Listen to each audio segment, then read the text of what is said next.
Hello everyone, welcome to PYQ lens.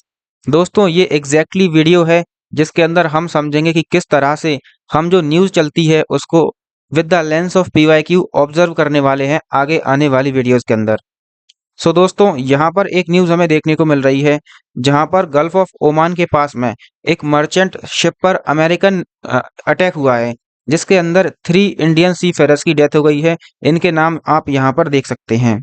अब सबसे पहले हम 2 मिनट के अंदर एट अ ग्लांस करते हैं न्यूज़ की ओर। तो न्यूज़ ये है कि पलामाऊ फ्लैग एक शिप था। इस पर ये जो पलामाऊ देश है उसका फ्लैग लगा हुआ था, मतलब it is registered in Palamau. इसके अंदर 3 इंडियन सीफेरर्स थे। इसका नाम था MT सेटेबेल और गल्फ ऑफ ओमान के अंदर ये जा रहा था जहां पर ये अटैक हुआ है। अब आपका क्वेश्चन होगा कि अटैक क्यों किया गया है।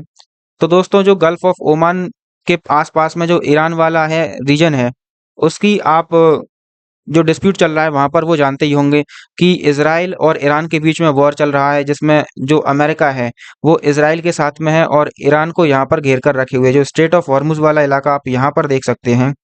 स्ट्रेट ऑफ हॉर्मुज़ से ईरान का जो ऑयल टैंक्स जाते हैं, जो ऑयल शिप्स जाते हैं यहाँ से, उनको इन्होंने सीज करके रखा है इस एरिया से। ये एक चोक पॉइंट ऑलरेडी है, एक स्ट्रेट है जहाँ पर अमेरिकन नेवी के द्वारा ईरानियन शिप्स को रोका जा रहा है।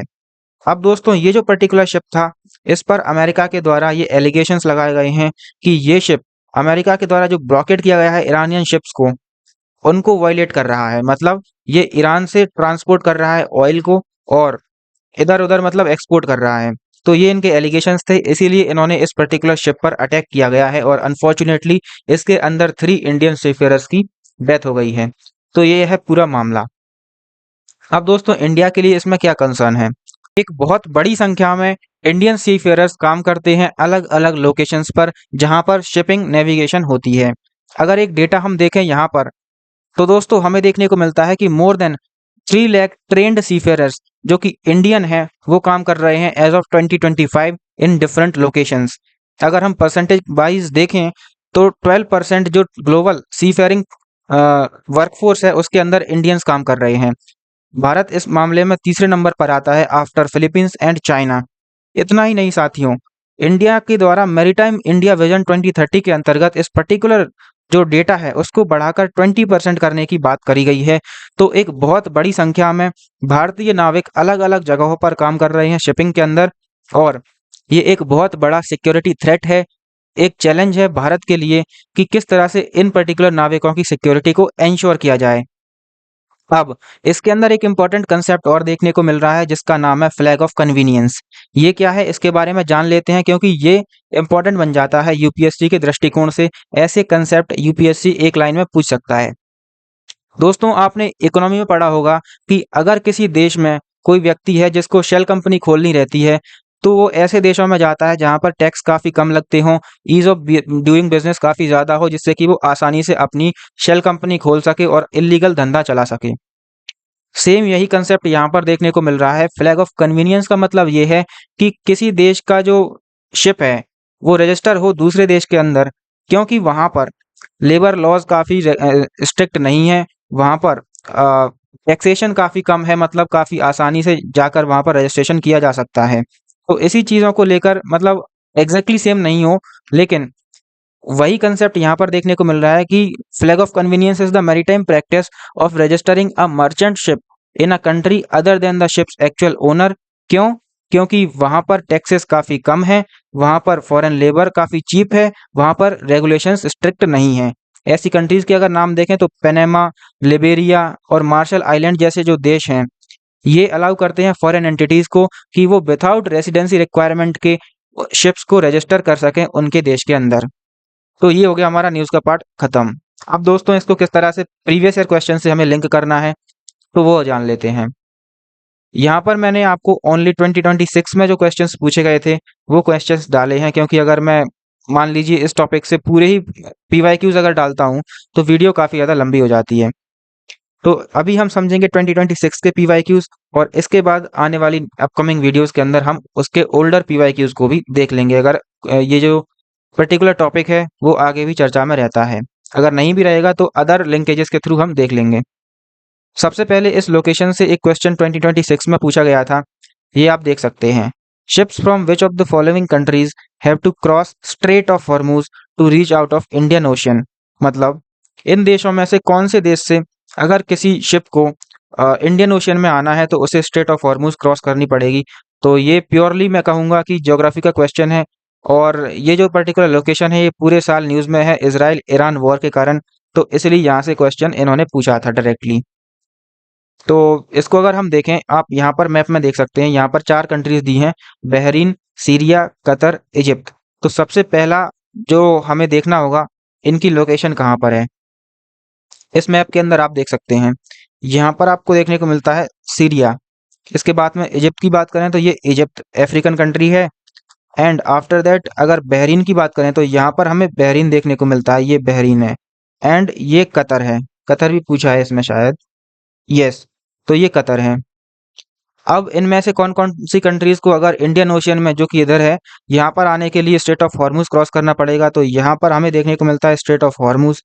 तो क्लियरली देखने को मिल रहा है बहरीन और कतर, इन दोनों को अगर इधर आना है तो स्ट्रेट ऑफ हॉर्मूज क्रॉस करना ही पड़ेगा इन दोनों कंट्रीज को। एंड अगर सीरिया को इधर आना है तो देखो सीरिया की अगर हम बॉर्डर देखते हैं तो इधर मेडिटेरेनियन में ओपन होती है।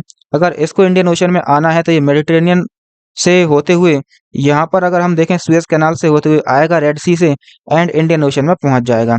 अगर इजिप्ट को आना है तो ये भी रेड सी से होते हुए इधर से आएगा और इंडियन ओशन में पहुंच जाएगा। तो इनको स्ट्रेट ऑफ हॉर्मूज क्रॉस करने की कोई ज़रूरत नहीं है। ओके, तो ये प्योरली ज्योग्राफी का क्वेश्चन वर्ल्ड ज्योग्राफी से हमें देखने को मिलता है, जहाँ पर जो चीज़ें काफ़ी ज़्यादा न्यूज़ में रहती हैं वहाँ से हर बार यूपीएससी क्वेश्चन पूछता है। आगे आने वाली वीडियोस में भी ये थीम हम पकड़ के रखेंगे। इसके बाद में जो नेक्स्ट क्वेश्चन है वो ये है, ये भी 2026 का क्वेश्चन है। इसमें डीप ओशियन मिशन से ये क्वेश्चन इन्होंने पूछा है। इसमें इन्होंने बोला है it was launched by ministry of port shipping and waterways government of India. मतलब कि जो port shipping and waterway ministry है इसके द्वारा इसको लॉन्च किया गया है। इसके बाद इसका एक कंपोनेंट है Matsya 6000। It has been designed to carry 3 people for deep sea exploration. क्या ये 3 लोगों को डीप सी एक्सप्लोरेशन के लिए ले जा सकता है। And the third statement is Samudrayaan is a project under under this mission. तो इसका अगर हम आंसर देखें दोस्तों, तो डीप ओशन मिशन जो है वो मिनिस्ट्री ऑफ पोर्ट के द्वारा नहीं लॉन्च किया गया है। डीप ओशन मिशन को लॉन्च करने वाली जो अथॉरिटी है वो हमें देखने को मिलती है मिनिस्ट्री ऑफ अर्थ साइंसेस के द्वारा इसको किया गया है। तो ये हमारा स्टेटमेंट रॉन्ग हो जाता है, और अगर हम एलिमिनेशन से भी जाते हैं तो हमारा ऑप्शन बी यहाँ पर करेक्ट रहता है। यहाँ पर मैं शायद आपको इसका करेक्ट आंसर बताना भूल गया। तो दोस्तों इसका correct answer Bahrain and Qatar, ये दोनों हैं 1 एंड 3, इसका बी आंसर करेक्ट है। ओके, और इसके अंदर भी हमें बी आंसर देखने को मिलता है।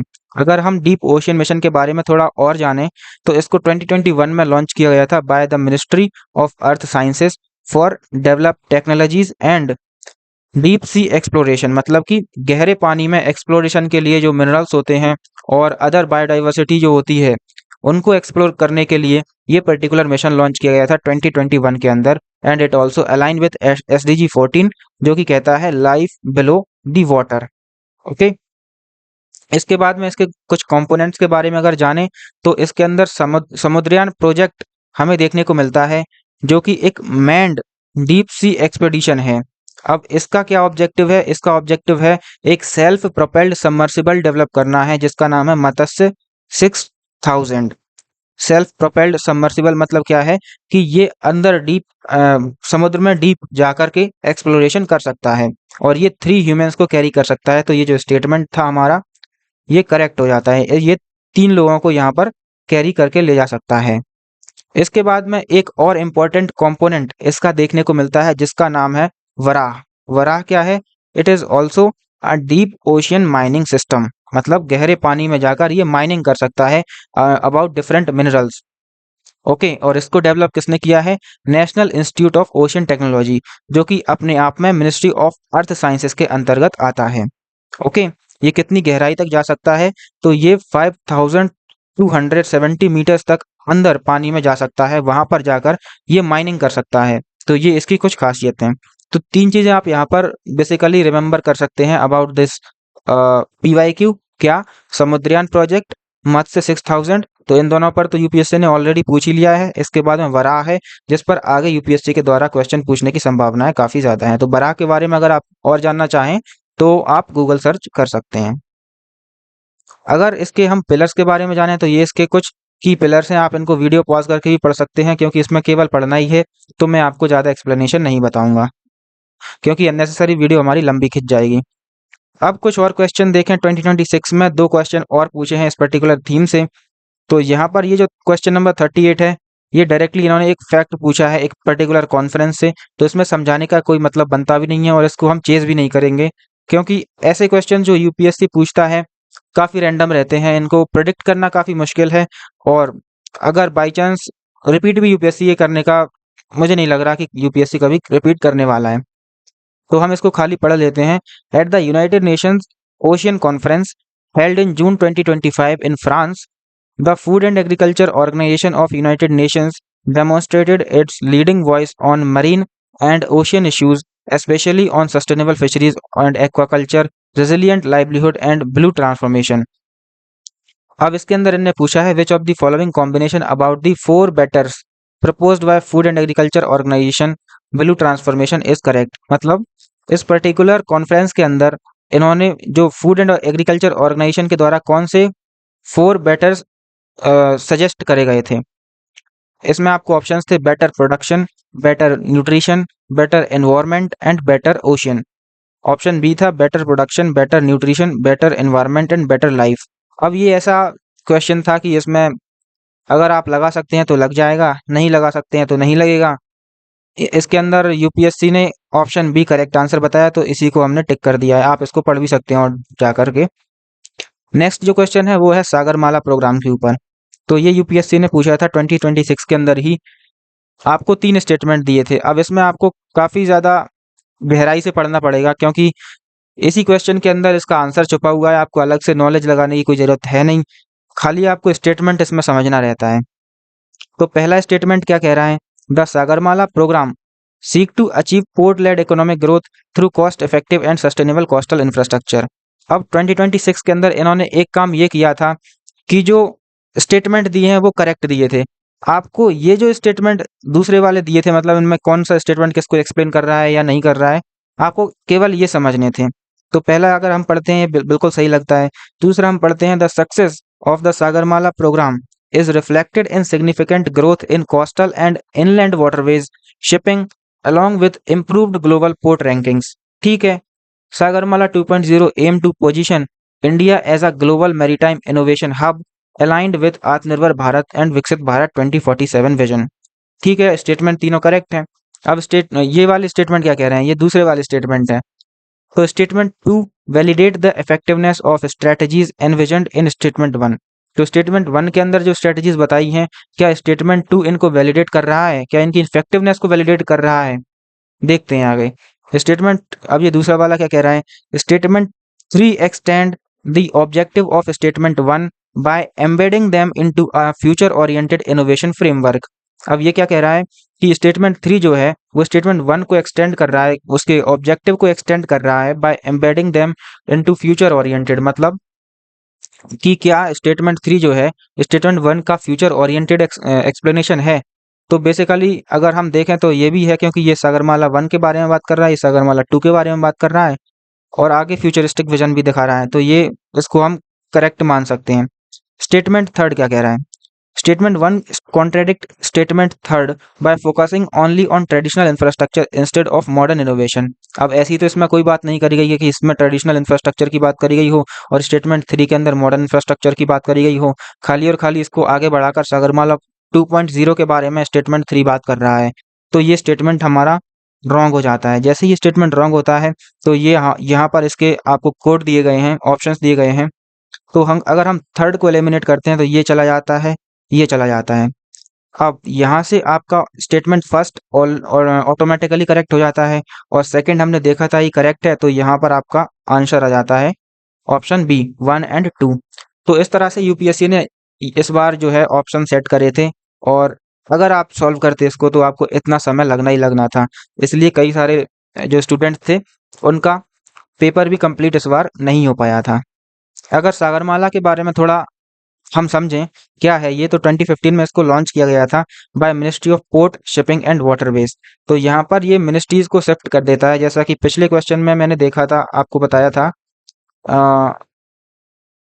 नॉट दिस वन, ये वाला क्वेश्चन, इसमें इन्होंने मिनिस्ट्री को शिफ्ट कर दिया था। डीप ओशन मिशन की जो मिनिस्ट्री थी वो मिनिस्ट्री ऑफ अर्थ साइंसेज थी, जबकि सागरमाला की जो मिनिस्ट्री है, नोडल मिनिस्ट्री, वो है ministry of port, shipping and waterways.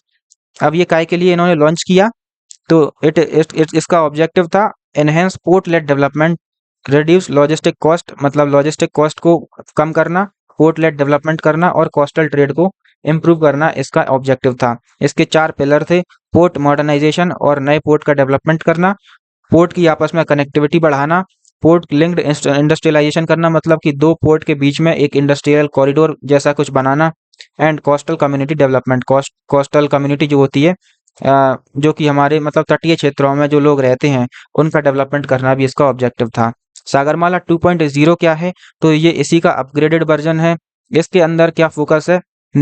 Focus on ship building, repair, breaking and recycling, मतलब जहाज़ों को बनाना, उनको रिपेयर करना और उनकी रिसाइकलिंग करना इसका इम्पोर्टेंट ऑब्जेक्टिव है। इसके अंदर कुछ और डेवलपमेंट हुए हैं, आप यहाँ पर पढ़ सकते हैं। तो दोस्तों इस वीडियो के अंदर केवल इतना ही था, जिसमें हमने 4 PYQs डिस्कस करे। इस पर्टिकुलर न्यूज़ से किस तरह से हमने इनकी लिंकेजेस बनाई। अगर आपको पसंद आया हो तो आप इस चैनल पर बने रह सकते हैं by subscribing to it, and मिलते हैं नेक्स्ट वीडियो में। तब तक के लिए पढ़ते रहिए और PYQs को बिल्कुल ध्यान में रख के पढ़ते रहिए।